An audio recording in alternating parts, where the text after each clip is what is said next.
let's see if some more people are going to log on and join us. In the meantime, I'd like to just mention a few things.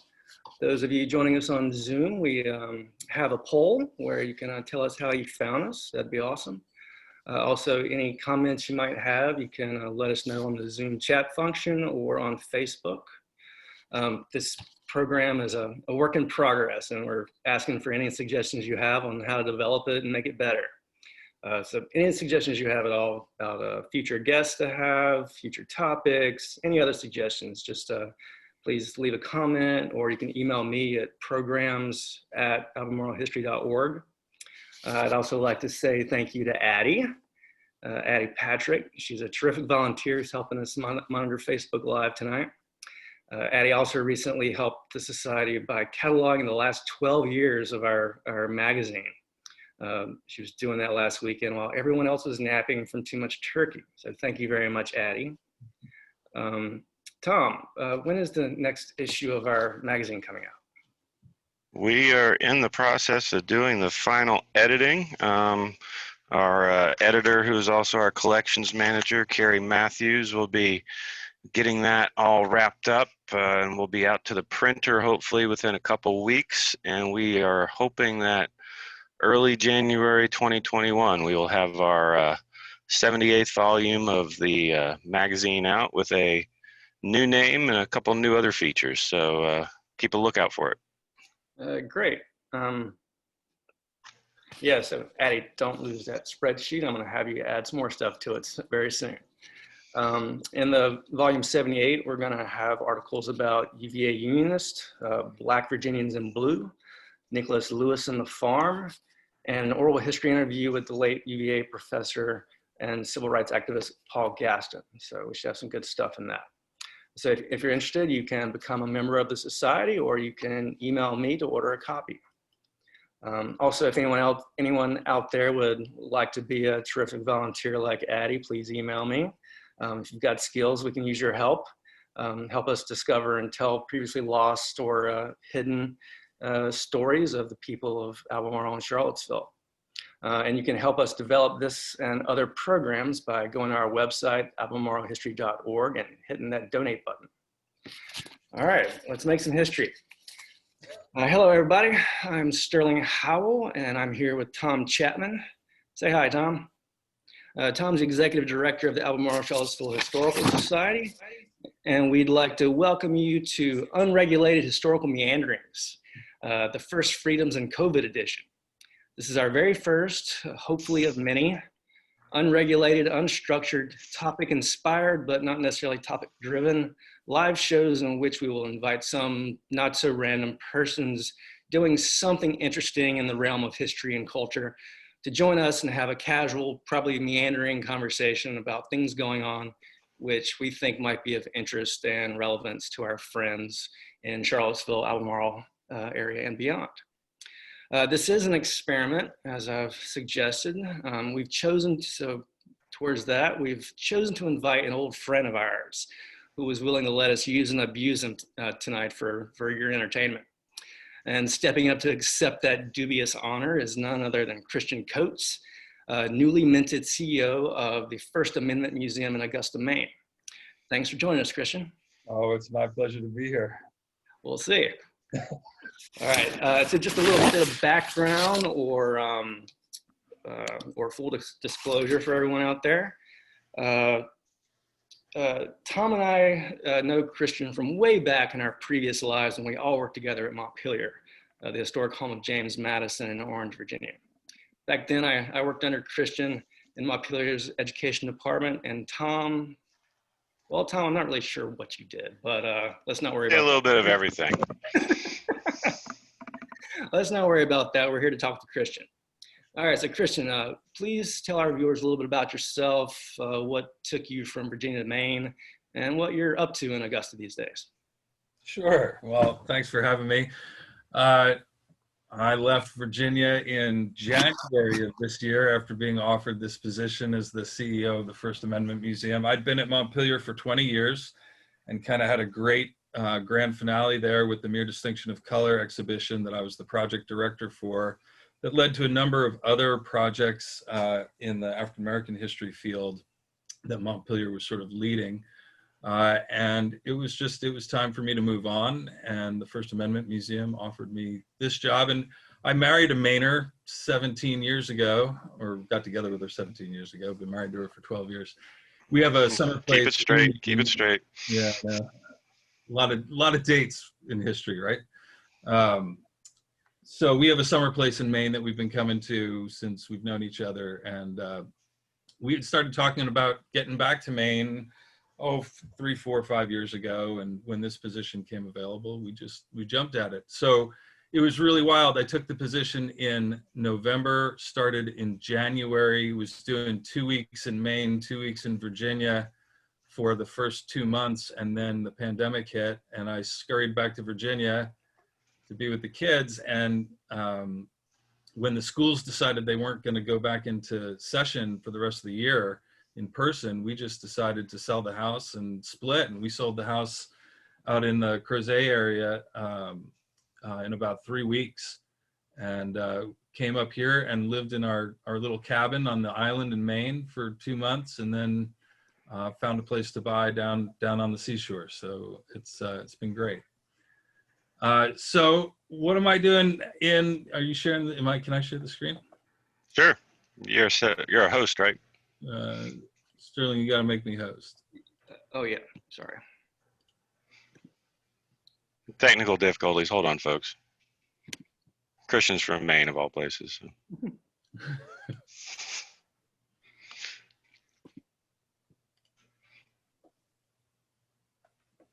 What are you seeing? First Amendment Museum, Live Your Freedoms, Christian Coach, All right. CEO. Good. We have the technology, as my father-in-law says.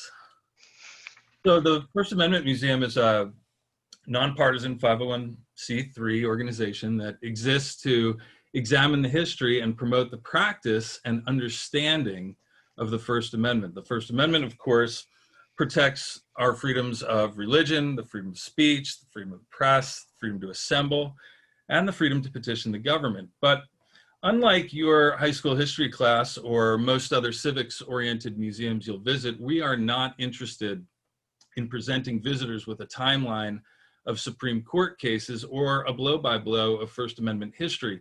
We want to inspire people to live their freedoms, to experience the 5 freedoms in their own lives. And that doesn't mean we're building a boot camp for aspiring activists, as fun as that might be. We want people to realize how they are using their First Amendment freedoms every day without even knowing it, to understand those freedoms, where they came from, how they work, and to inspire them to exercise those freedoms intentionally and effectively. We are located in the Capital Historic District of Augusta. Our next door neighbor is the governor's mansion. I can look in her back windows right now where she is quarantining for the next 10 days because she had an exposure incident. Two doors down from us is the State House. They started their legislative session yesterday, and they can't meet there because it's not big enough, so they had to rent a larger space in town. But it's great to be under the Capitol Dome and next to the governor's mansion. It's a perfect location for a museum about the First Amendment, the amendment that does the most to influence and make changes in our government. But why here? Why are we building a First Amendment museum in Augusta, Maine? That has to do with the family behind the project. The historic Gannett house that I'm sitting in was the newlywed home of Guy Gannett and his family. Guy is Maine's most famous publisher. He's a lifelong proponent and model of active and engaged citizenship and a champion of the free press. Guy was the founder of Gannett Publishing, which eventually became Gannett Communications, the largest media firm in Maine's history. And it included more than a half dozen papers and several TV and radio stations across the country. Well, let's see, you probably don't know that the Gannetts have a long history in Maine because you're from Virginia, but they do, and they have they are deserving of a historic house museum focused solely on their family's accomplishments. It goes way back to their families in Maine before the Revolution. I think Guy's granddaughters should get a lot of credit for wanting to create a museum in their grandfather's home that isn't focused on him or their family, but rather on a concept that's more universal and relevant. So by 2010, the historic Gannett House was 100 years old, and it had been used most recently to house the state planning office since the 1970s. When it was vacated, Jeannie Gannett and her sister Terry Hopkins began to concoct a plan to buy the home and turn it into a museum. They formed a 501c3, raised some money, and by late 2015, the organization had purchased the home from the state. For the next few years, the organization worked to secure the physical envelope of the building, removing and restoring the slate roof, all the windows and balconettes, remediating lead paint, removing buried fuel tanks, cutting off bad plumbing, and restoring the stucco finish. It was like Montpelier in 2000, Tom. It was great. They also began to plan the evolution of the property from a historic house museum or a historic house in need of restoration into a world-class museum. And their vision for an awe-inspiring institution really began to take shape. The historic house is going to be restored inside and out, and a 5,000 square foot addition will be constructed on the back side to accommodate 21st century museum and visitor needs like bathrooms and efficient climate control, accessibility, and space for student groups and offices. The 1 acre lot will be transformed into a park-like setting with a courtyard and a fountain, interpretive elements throughout the landscape. The museum engaged a celebrated exhibit designer named Helen Riegel to lead the exhibition design process. And I was just tickled when I heard that I'd be working with Helen on this project because her work can be seen around the world. And she's really just a delight to work with. So in collaboration with the museum staff and board, Helen's team has already completed a conceptual and schematic design for the exhibition, which will lead people through the house and will use the concept of home to reinforce the notion that we utilize our First Amendment freedoms daily and often from inside our own homes. Some of the highlights of the exhibition, in my opinion, are rooms like the dystopian kitchen. Think Man in the High Castle, right? What would life be like without the First Amendment? How does a repressive and restrictive government infringe on self-expression, free speech, the press, our rights to assemble and petition?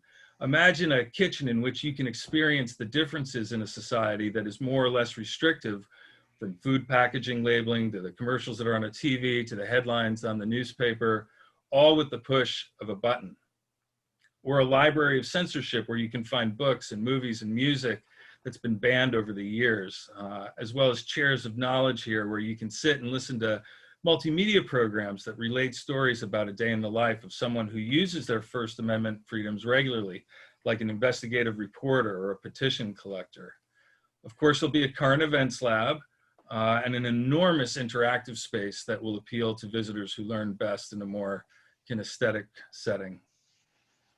Of course, by the time we open, we'll have also developed dynamic on-site programming that we can offer to teachers to enrich and prolong a school group stay. We foresee the museum being a community hub as well as a tourist destination and something the Augusta community can be a part of and take pride in. This is our guy, me and Tom and Sterling all work for this guy. And he wrote some of the most important political documents in human history, namely the Constitution, the Federalist Papers, and the Bill of Rights. But the 45 words of the First Amendment are argued by many scholars to be Madison's most essential contribution to humanity. And the reason is threefold. In Article 5, the Constitution tells us how we go about changing it. It tells us how we make an amendment, but it doesn't lay out how we go about gathering support for a new idea. It doesn't tell us everything that needs to happen before an amendment is on the table. And that's what the First Amendment does. It tells us we have the inalienable right to think about whatever crazy ideas we may have. It tells us we have the right to discuss those ideas. It tells us we have the right to print those ideas, to gather in support of those ideas, and to petition the government to legislate in favor of our ideas. So in that regard, the First Amendment is very prescriptive. It tells us how we get from point A to point B. But it's also restrictive because it starts with the words, Congress shall make no law. Most people don't realize that the Bill of Rights doesn't so much tell we the people what we can do, it tells the government what it cannot do. And finally, it's aspirational. Because what's the whole point of the Constitution anyway, but to form a more perfect union? Because our union is not perfect, and it's never been perfect, and it never will be perfect. There is nothing in the world that cannot be improved upon. And this combination of 5 active freedoms, thinking, speaking, disseminating, assembling, and petitioning, is how we improve our society. The First Amendment guarantees our freedom to make our world a better place. And yet, only 70% of 1,000 adults interviewed last year could name one of the 5 freedoms represented in the First Amendment. And of those who could, only 65% knew that freedom of speech was one of the 5 freedoms. Only 30% could name freedom of religion. And it just gets worse from there. Just a few weeks ago, we saw a really disheartening example of this at the highest level of government. And regardless of your political stripe, the fact that a Supreme Court nominee couldn't even name the 5 freedoms, let alone explain how they work in concert, should be chilling to the American public. But regardless of how people poll, I'm confident that we as Americans intrinsically know how to exercise our First Amendment rights. Because the First Amendment is all about refusing to accept the status quo. And that's what Americans have done since 1607. Our job at the First Amendment Museum is to help visitors examine the history of the First Amendment, to facilitate their understanding of it, and to encourage them to exercise it in whatever way seems most comfortable for them. We want to inspire people to live those 5 freedoms. It's a big project. It's a big, big lift, fundraising lift, and we are always looking for people who are interested in helping make it happen. So I hope some of you are here tonight. You can see our link there, firstamendmentmuseum.org/give. We are working on a $10,000 goal after starting with Giving Tuesday yesterday. We had a pretty good response despite some technical difficulties, but we can always use more help. That's my soapbox. Well, Christian, I think some of your data is a little dated.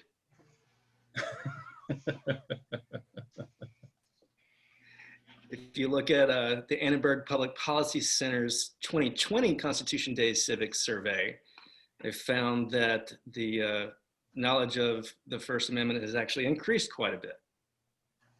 And if we go back to 2017, 37% of those surveyed could not name a single one of the 5 freedoms. But this year, that fell to 19. I believe that's a 10% drop from the number you showed. Mm-hmm. And 73% can now name the freedom of speech, which is up from 48% in 2017. So what do you think?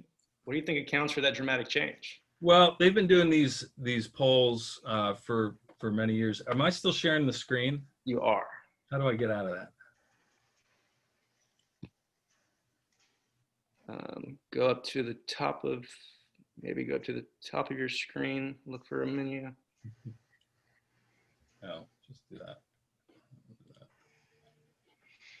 Am I still sharing? You are. Oh my gosh. Yeah, look, the kids fishing. How about this? Ava's the one on the end of the dock. She'll be 10. Yeah. Can you just like kick them off? That's what I'm trying to figure out. I don't have the little thing that usually says stop screen sharing isn't coming up. Mm.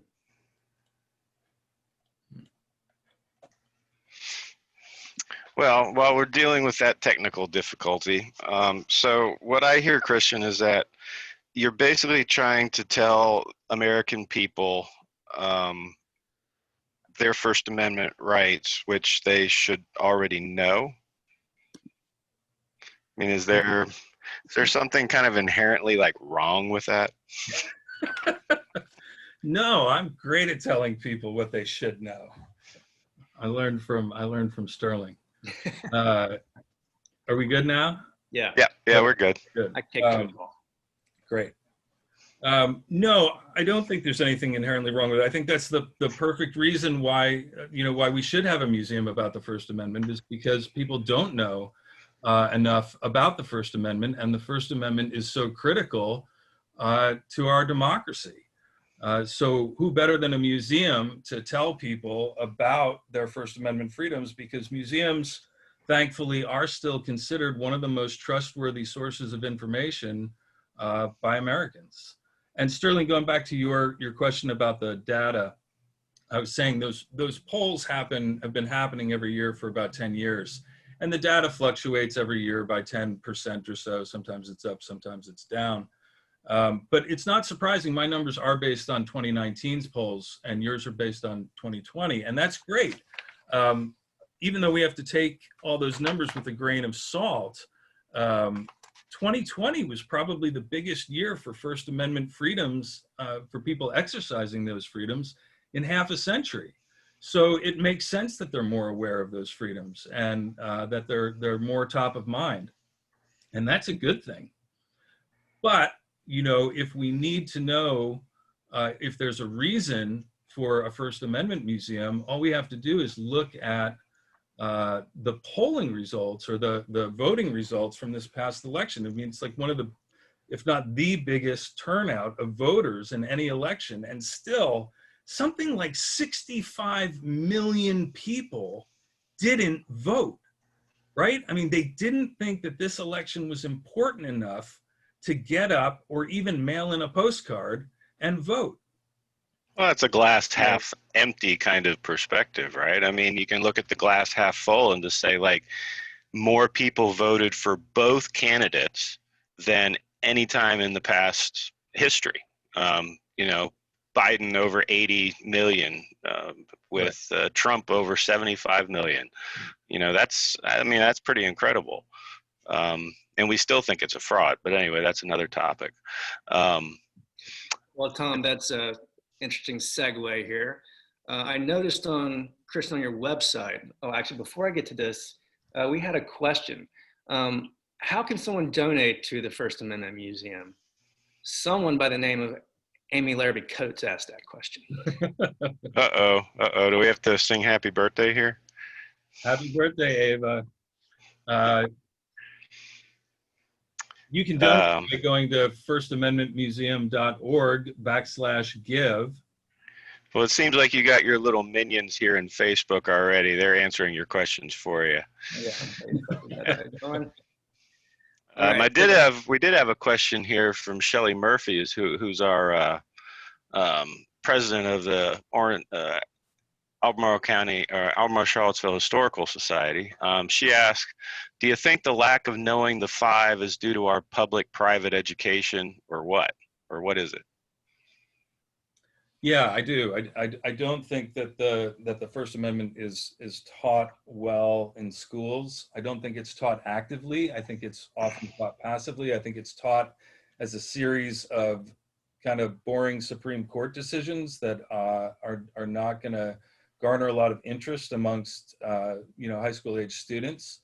And I think somebody once referred to it as their high school experience learning about the Constitution and the Bill of Rights as bad tasting medicine.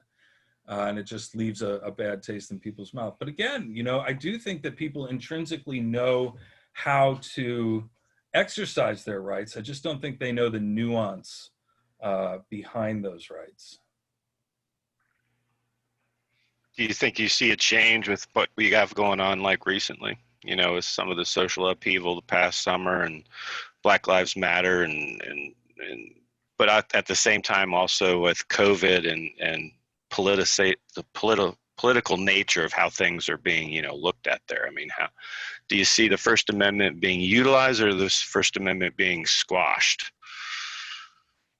Well, I mean, it's going both ways. I would say it's going much more in favor of people utilizing their First Amendment freedoms in the last year, which has been fabulous to see. I mean, it was just, the Black Lives Matter movement was just remarkable. Should put it in the past tense. But you're also seeing people using First Amendment freedoms as a label and sometimes as an excuse to do things that aren't covered by the First Amendment, right? That you don't have the right to do. So, you know, again, it goes back to the nuance of the First Amendment. Wasn't there a question you had, Sterling, about another right that isn't covered there? Yeah, I wanted to, when you brought up voting, Tom, that reminded me of something I was reading on the website for the First Amendment Museum. Christian, on your website, I saw the statement, the right to vote is not listed in the First Amendment. In fact, it's nowhere to be found in the Constitution or Bill of Rights. And in an essay you have linked, it says, titled Voting is Speech, the authors state, the right to vote has been described as fundamental by Congress and the Supreme Court, but voting does not get the same protection that fundamental rights ordinarily receive. Right. So my thing is, if voting and the right to vote are so fundamental to democratic government, and the First Amendment is so crucial, quote, crucial to the democratic process, why is the right to vote not a first freedom? Oh, well, because when the founders were creating the First Amendment, they were listing what they thought were inalienable rights, right? For all the people who were covered by the Bill of Rights, which of course wasn't everybody.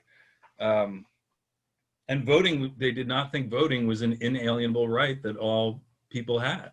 They didn't think that all people should be able to vote, right? We don't get sort of universal male, white male voting until Jackson. And even then it's not an amendment, it's more a state enforced thing. And then you don't have it actually mentioned in the Constitution or in the amendments until the 15th Amendment, which doesn't happen until 1870.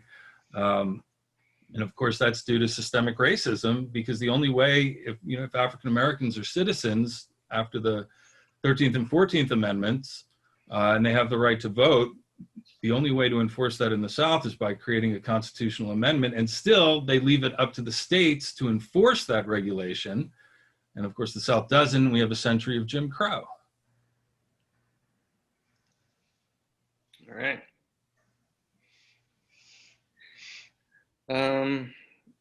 Something else.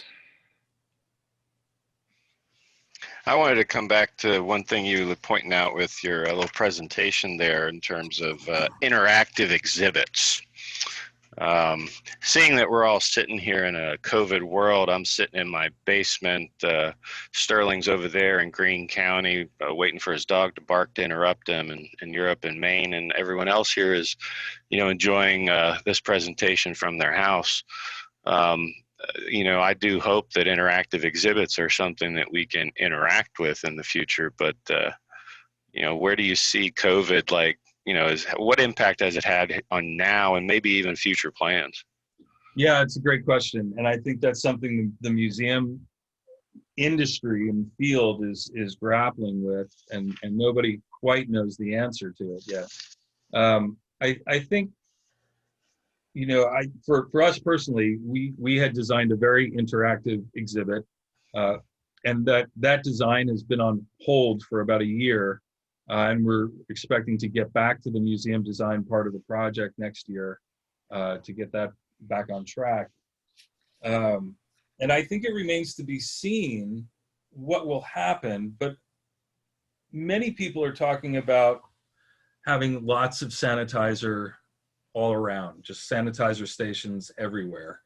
So that if you're touching buttons and having staff people that are, their job is to walk through the museum and wipe things down. Personally, I kind of hope that with a vaccine, our society returns to some state of normalcy or what we were used to. Humans are pretty smart people. We beat smallpox, we beat polio, we beat all kinds of other diseases, and the world has, recovered from them. So I just want to think that that we'll do that again. And, Sterling always used to tell me that I lived in a world of optimistic denial. And maybe he's right, but you know, I'm still an optimist, and I think that the world will come back to normal, and we will still be able to interact together and go to theaters together, and you know, see plays and see movies, and sit next to strangers without worrying about it. But until Yeah, then, how are you going to use these great technologies we have? What can you offer us who can't pick up and head up to Maine and visit you? Well, there'll be lots of, you know, the big push for our institution right now is to really augment our digital presence because, you know, with COVID, the one way we can interact with people is by, you know, really focusing on our website and social media platforms. And so we're hoping to start putting up some exhibition prototypes on the website so that people can play with them and we can see how they respond to them, as well as you know, news aggregators, and we've been making a lot of video products which you might have seen, and augmenting the social media platforms as well. Great.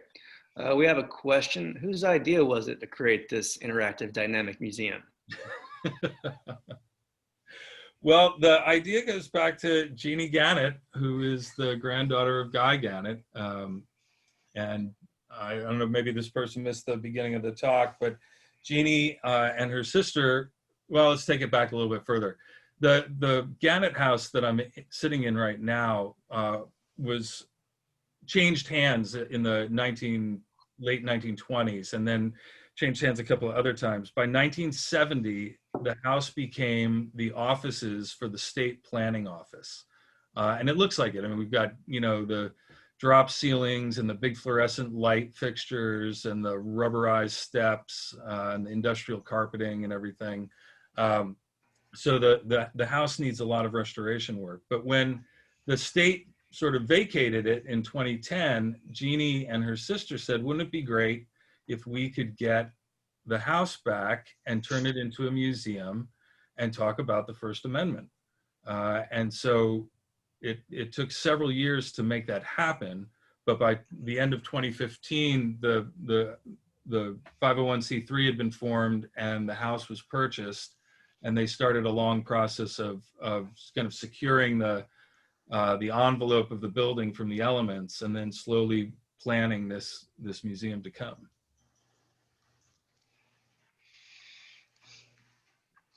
well, I think I know I've been talking about the glass half full and the silver linings for a while now in terms of starting, you know, my position in the middle of a pandemic. So, you know, I definitely share your optimism. I think I see also in that question kind of a follow-up of, you know, what we can learn in the historical society from this. I think there's a lot of similarities, probably, but a lot of differences in terms of our museum. Do you have a local presence in the community? Are you striving to kind of increase that, or is your goal more kind of national outreach? I think we have the possibility to be a national institution. You know, I really think concept museums are kind of a new thing. And we're seeing them with a little bit more frequency. There was the Tolerance Museum that was built out in California. Not sure when that started, but I think probably 20 years ago or so. And most famously, probably in recent memory, is the Legacy Museum in Montgomery, Alabama, right, which is totally devoted to the concept of you know, the African American transition from slavery to mass incarceration. And I was down there a year or two ago. There's not one historic object in the building. It's all using modern technology and even modern imagery in some cases to get this idea to register with folks. And of course, it's linked with the Memorial for Peace and Justice, what's been called the lynching memorial down there in Montgomery. So I think a concept museum is entirely doable.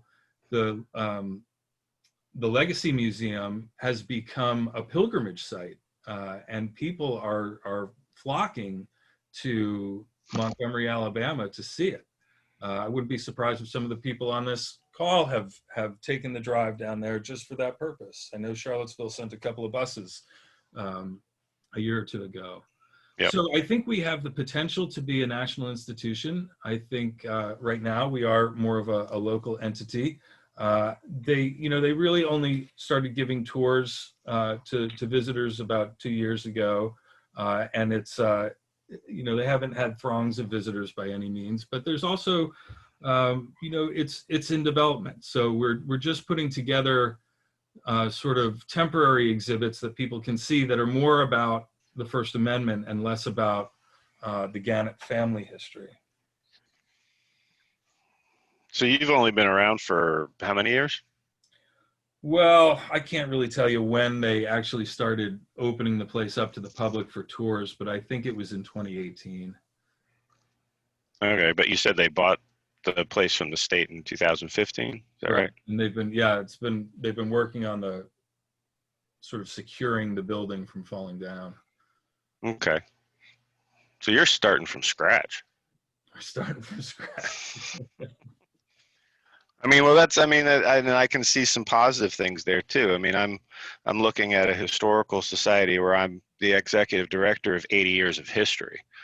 The history of the institution as much as the history of the place of Charlottesville and Albemarle County. So it's trying to understand, that place, how we can strive to be more engaged in telling a whole history of the community, and while at the same time being very cognizant of that place we have in the community in terms of where we've come from. So it's a fine line in terms of trying to put out information, such as I put my newsletter out there with Albemarle County Historical Society with a Black Lives Matter sticker on top of it, and received some negative comments. But it wasn't as if I was trying to say I was leaning completely to one side of the seesaw there. I was just simply saying that there's two sides of the story and we need to tell that. So it's, so 80 years of history may get you to a place where you're still trying to figure out, funding and vision too. Yeah, well, you bring up a good point with two sides of the story, right? And I think that's one of the greatest challenges to the First Amendment right now, and to our, how we interact as a society, because we've become so polarized, and it's become so black and white, right? And I think that it's probably largely due to media and social media both. But traditional media as well. It's really hard, I think, to find a balanced, source of news, and so people are forced to go to the station or the website that they feel the most comfortable with, which is usually the site that agrees with them the most. And so it's like you're in an echo chamber, and you're just hearing and seeing people who are going to spout the same ideas that you already agree with. And so you're not challenging your own assumptions. And the only way to really do that is by going to, a site that's giving you the opposite viewpoint, and listening to those viewpoints and considering them and thinking about maybe, whether maybe you're wrong. And, frankly, we are not built to do that. We are not wired as human beings to do that. We don't seek out people who disagree with us. We too tribal. You can call it whatever you want. It's a big word these days, but I think people, we just want to be with people that we like and agree with. And the fact that the media has become so one-sided, and there's options on either side, is really troubling. And I think we're going to have a hard time finding any kind of consensus until we can find a voice that is more middle of the road and leads us to that consensus. Americans have always done great in times of adversity when we have a common enemy to rally around and battle. And you would think that a global pandemic and global climate change would be a fantastic enemy for America to rally around and fight. But it doesn't seem to be moving enough. It's scary. Indeed. So what can the First Amendment Museum do to help that? Or let me put it a different way. So the First Amendment is specifically geared towards protecting the people from an overpowering government. Correct? Yeah. All right. Well, it seems today that perhaps the greatest threat to our first freedoms is not necessarily the power to suppress by the federal government, but the more diffuse and unleashing power of the social media you just described. That power to flood the public sphere with an overwhelming multiplicity of ideas and interests, and the creation of many self-insulating bubbles. And yeah, so we can't, we're creating completely isolated universes where we can't see that common enemy. Right. So what can learning more about the First Amendment do to help us out of this situation? Well, I mean, it's up to individuals, it's up to people to be educated enough to be smart enough to determine fact and fiction, or to decide for themselves what's fact and what's fiction. And, every educational institution can help contribute to that. So the First Amendment Museum can help do that by teaching people how to identify valid sources, by teaching people what a valid news source is, by teaching people to listen to other opinions, right? Because that's one of the parts of the First Amendment that's not spoken. It's not a named right, but it's an inherent responsibility. We think of the First Amendment so often as me, right? I have the right to speak. I have the right to print. It's me. It's my opinion. It's my view. It has the right for everybody has the right, or everybody should hear it. I have the right to say it as loud as I can. But we have a responsibility to listen to other people's viewpoints as well. And that's something I think that we've lost and we don't remember to do often. So I think that's something that the First Amendment Museum can encourage. So what are you going to have specifically, programs specifically geared towards youth? Oh, of course. Yeah. I mean, I see Mike Quinn is on this call, and I remember 20 years ago, Mike came to me and said, Christian, figure out how many students are within an hour's drive of the museum. And this is when we didn't even have an internet connection at Montpelier, right? I mean, we had to share, 3 of us shared an internet connection. You had to stomp on the floor to get somebody off so you could use it. And so I'm trying to figure out how many students are within an hour's drive of Montpelier. Well, I did the same thing. I asked the young guy who's working for me now, I said, Max, figure out how many people or how many kids are within an hour's drive of Augusta. And we figured out there's about 100,000 school kids within an hour's drive. And there's probably almost twice that within, an hour and a half or so, depending on how fast you can drive a school bus. So yeah, we're counting on school programs and on field trips to be a major part of our visitation. And we're just I told you we're next to the governor's house, and then the state house is next door to that.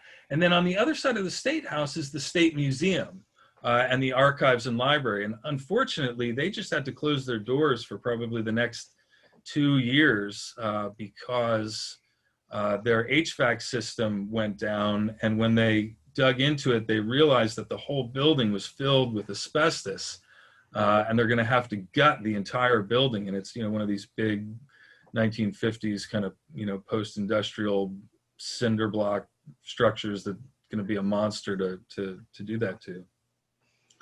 So I'm hoping that we can all reopen sort of at the same time, and there can be this big revitalization of downtown or the Capital District in Augusta. It would be a big marketing tool to get lots of students in, because they could hit multiple sites in a day. That's great. So, Tom, I had a question. Why are you in a storage unit? It's not a storage unit. This is my workbench. This is where I hide from the grandkids and the wife to try to figure out, get my sanity back. I'm going to probably post something here on the picture here. I'll make Christian mad, but enough about me. Somebody did ask about the News Museum in DC tried to focus attention on the role of the press and the support of a free society. And what happened with them? Yeah, the museum is, it's such a sad story. There was such a great idea.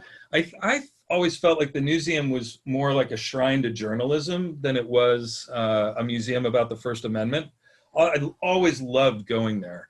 But the biggest problem with the museum was that they had a huge mortgage to pay, in a really expensive neighborhood, and they were charging a pretty expensive ticket price in a town where there are dozens of free museums to go to. So, I don't know that the business model was really well thought through there. But it was a great museum, and I wish we could just go down and take all their exhibits and bring them up here, because they really did some fantastic work there. I am really lucky to have the COO of the Freedom Forum, which is the sort of the think tank behind the museum that existed before the museum and is now survived the museum. His name's Gene Policinski, and he joined our board earlier this year. He's getting ready to retire down there, and he's just been a wealth of information and experience for me to rely on. Do you currently have any resources on your website geared for children? Just a few that we put up recently, thinking about parents who are stuck at home with their kids who weren't going to school. So it's mostly geared to younger kids right now, but we're working on a number of other resources, both for teachers and students and just regular folks. So in a normal world, what's tourism look like up there in Maine? I mean, do you have... Well, it's funny. I mean, there's something like 38 million people come to Maine every year as tourists. 38 million people. The population of the state is only like 1.2 million, right? Our biggest city is Portland, and it's just a little bit bigger than Charlottesville. It's a huge state with not very many people in it, and I think it's the oldest state in the country demographically, but tourism is huge. I mean, 38 million people, and a number of them could drive through Augusta if there were reasons to stop. And the downtown is getting revitalized now. There's a performing arts center that they're trying to build, and a number of the other towns on the way to Augusta have sort of gotten their revitalization. Mike, the population of Augusta is 16,000, I think, 18,000. It's tiny, and so I think that the possibility of reaching an enormous amount of tourists is vast. I just think about just the kids that are going to the Allagash Wilderness Waterway, the Boy Scouts that are going to be passing right through Augusta to get up to the Allagash. And there's got to be, hundreds or thousands of them. And then to get to Bar Harbor, you kind of have to go through Augusta, or you take the coastal route, which is super slow because it's only one lane for about 200 miles. So you got it all figured out. I got it all figured out. You just need to build a $35 million building or something? 12. 12, okay. And that's been cost estimated, and you got that all figured out. Yeah.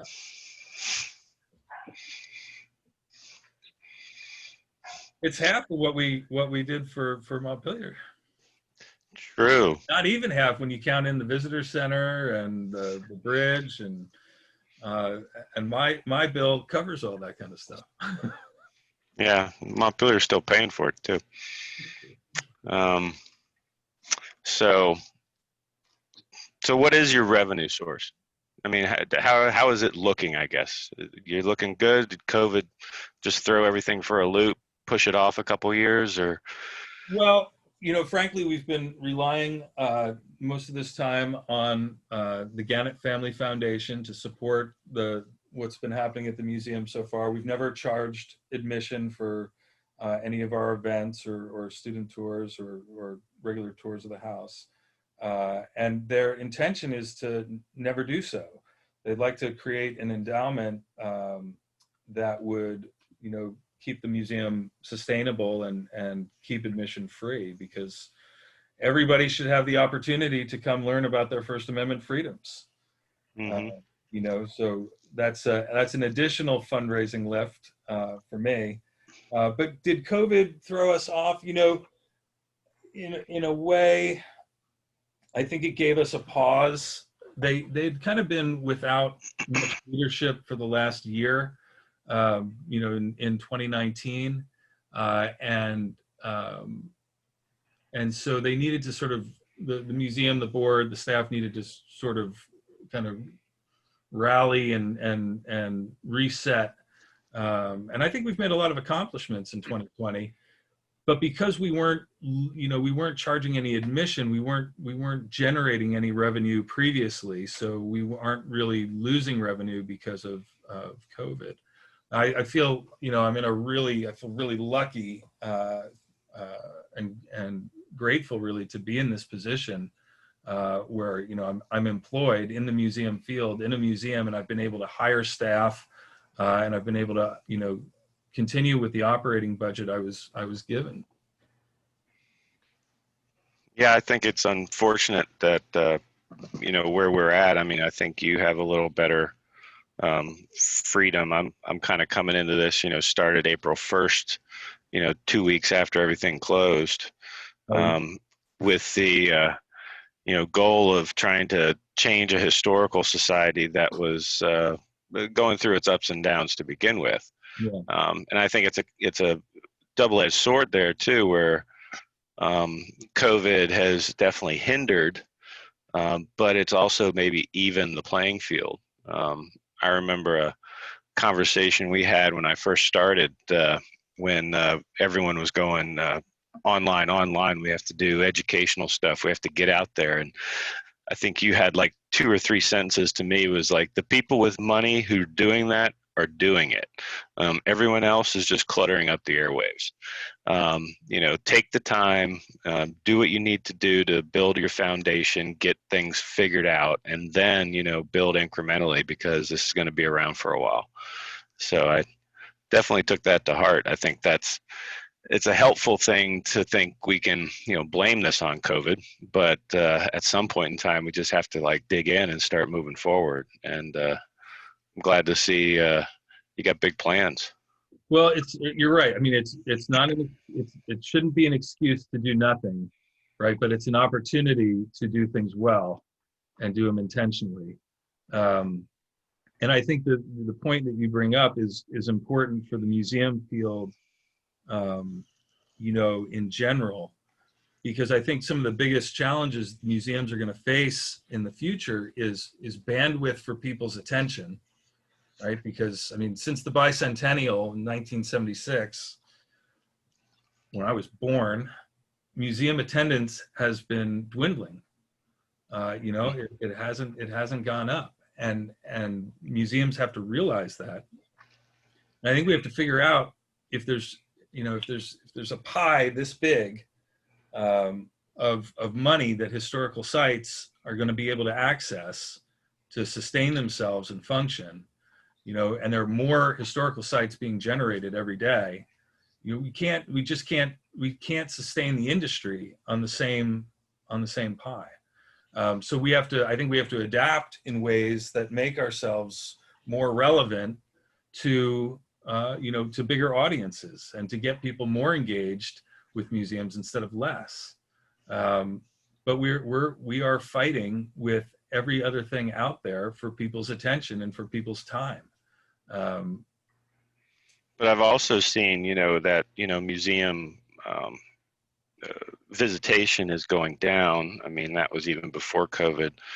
But even in some studies I've seen, even with COVID, museums and historic sites are seen as more trustworthy in many ways to tell a story about the history of our country or whatever their particular local focus might be than even schools or government or other things of that nature. So it's like this weird kind of give and take there. It's, people aren't going to museums, but at the same time, the people trust what they're hearing out of a museum more than they do, from schools. It's kind of interesting. It depends on the museum, and it depends on the story they're telling and how they're telling it, right? And True. You're still gonna alienate, some portion of the population, if you're depending on the story you're telling. All right, fellas, I think that's just about enough meandering for one evening. But before we say goodbye, I got a few things I'd like to say. As I mentioned at the top, we invite any suggestions any of you have out there to help us figure out how we meander from here. Send us your ideas for future guests, future topics, better title, whatever you've got. Leave it in the comments or email me at programs@albemarlehistory.org.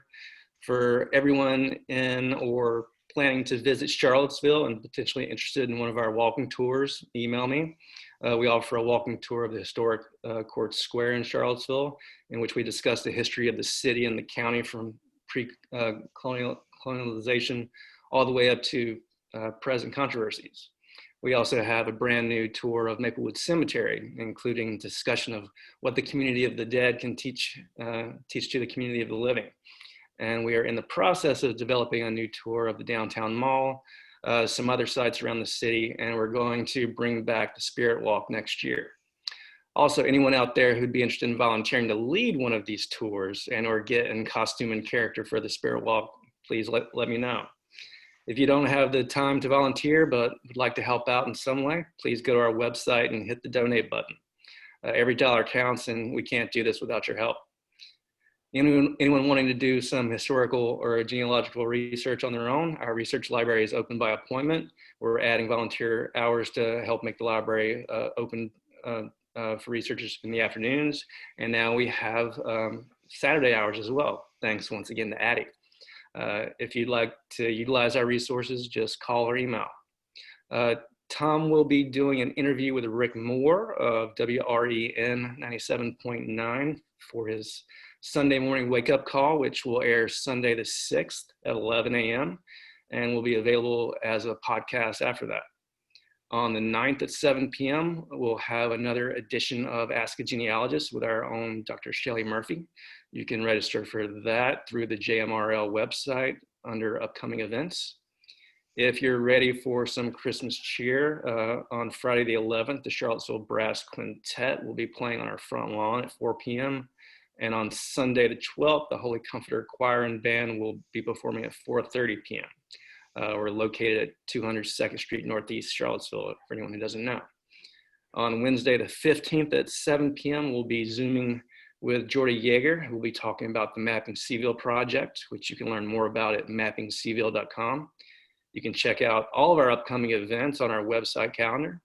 You can also find us on Facebook, Twitter, Instagram, and YouTube by searching at ACHISTSOC. And don't forget to give us some of your feedback. Unregulated Historical Meanderings has been brought to you by the Albemarle Charlottesville Historical Society and all of our wonderful supporters. Thanks again, Christian, for Zooming with us tonight. Thanks to Addie for all your help. And thanks to everyone out there for joining us and supporting what we do. Say goodnight, Tom. Good night, Tom.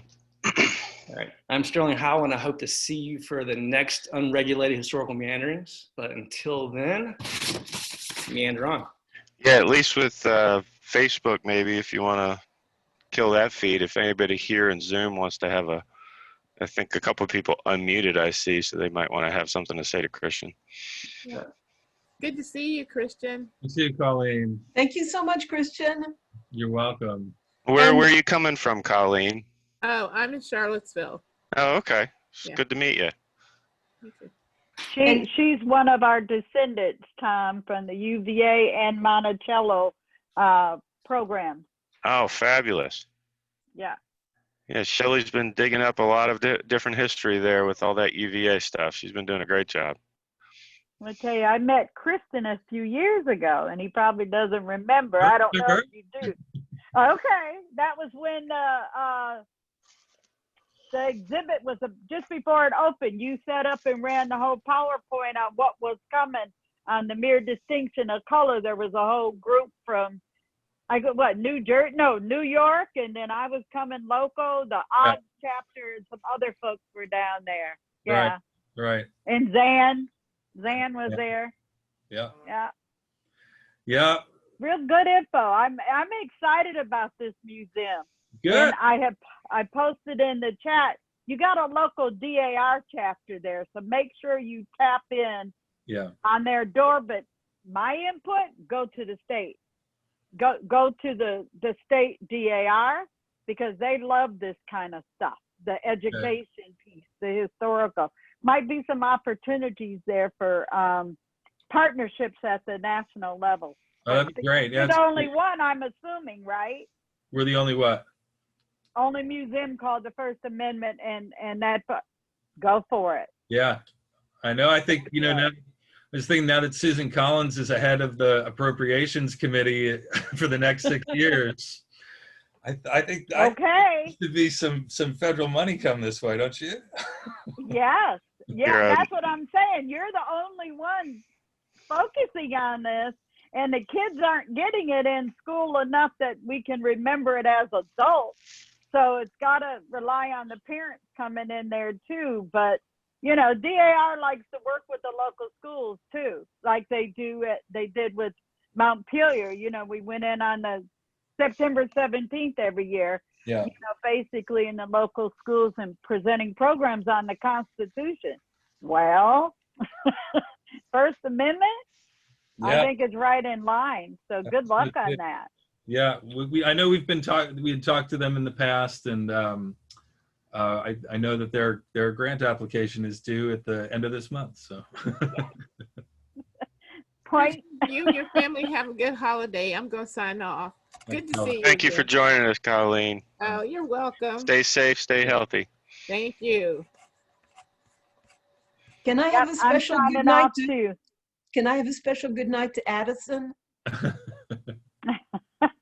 Because Addie, that's the name of my cat. Oh. Uh-oh, and okay. I've just been terrified that he's going to jump up and show his butt, and I have to say, no, Addie, go away. Well, it's a pretty good name, if I do say so myself. Well, my great-great-grandfather was named Addison Mead, and he came to the Shenandoah Valley, unfortunately not as a tourist. He was in Company C of the 11th New Hampshire Infantry, and that's the first one in my family who came to this area. He did not stay. Yeah, I'm heading out. I've Thank got a you all. Zoom at 9 o'clock. Yeah, you were constantly zooming around, Shelley. It's good to see you. Oh my God. But that's my only way of connecting with humans. Yeah, well, we'll get there. We'll get there. Yeah.